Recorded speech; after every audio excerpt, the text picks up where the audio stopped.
So can you really get some nice cinematic slow-mo from an iPhone? Of course you can. Otherwise, why would I make this stupid video?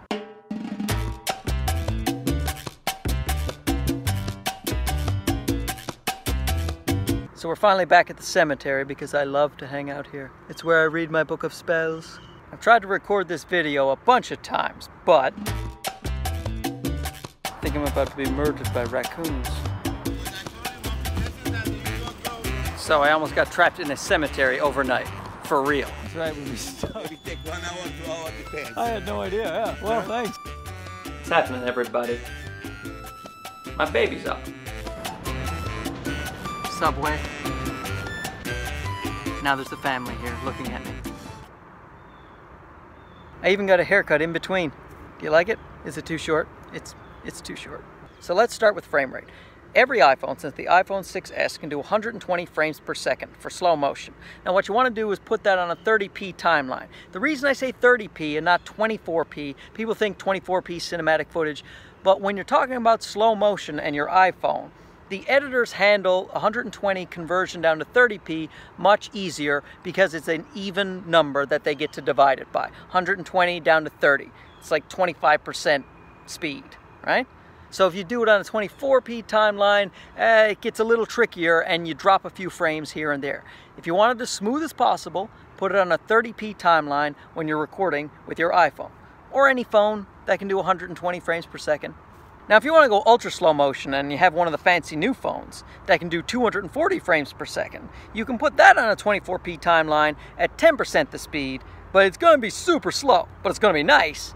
I just don't have that option. Plus, I kind of like the pace of the slow motion of the 120 frames per second.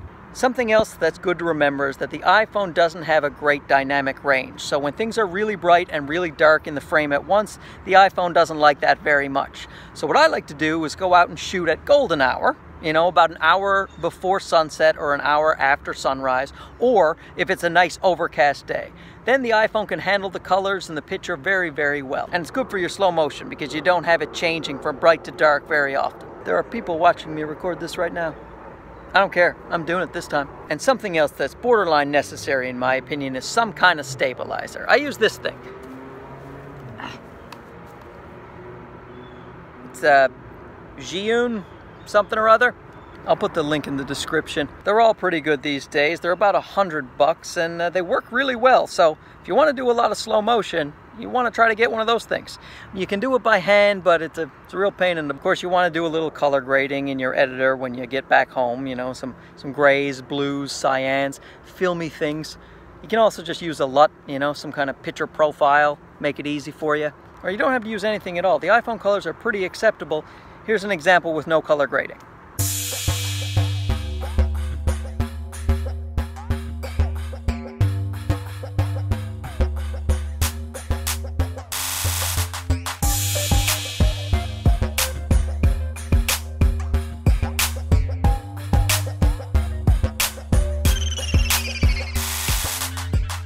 Now if you want to do a lot of color grading, then you might want to get an app like Filmic Pro that will let you shoot in a flat profile so you can manipulate the colors a lot better. And that will also help the iPhone's dynamic range if you want to shoot in the middle of the day, but it's an extra expense and there's a bit of a learning curve with the Filmic Pro app. So if you just want to keep it simple, you stick with the iPhone's native app. I keep saying iPhone, but remember any cell phone that can record 120 frames per second in 1080p. Just got bit in the butt by some kind of bug. And I almost forgot. A lot of people like to use the black bars on the top and the bottom to get that cinematic aspect ratio feel. There's lots of tutorials online about how to do that. Or if you want, leave a comment in the comment section below there and I'll do one myself. Gives it that little extra pizzazz, you know? And there's all these Swedish tourists looking at me now, so I think I'm gonna go home. So get creative, go out there, use the tools you have, but mostly use yourself. Be a creative tool.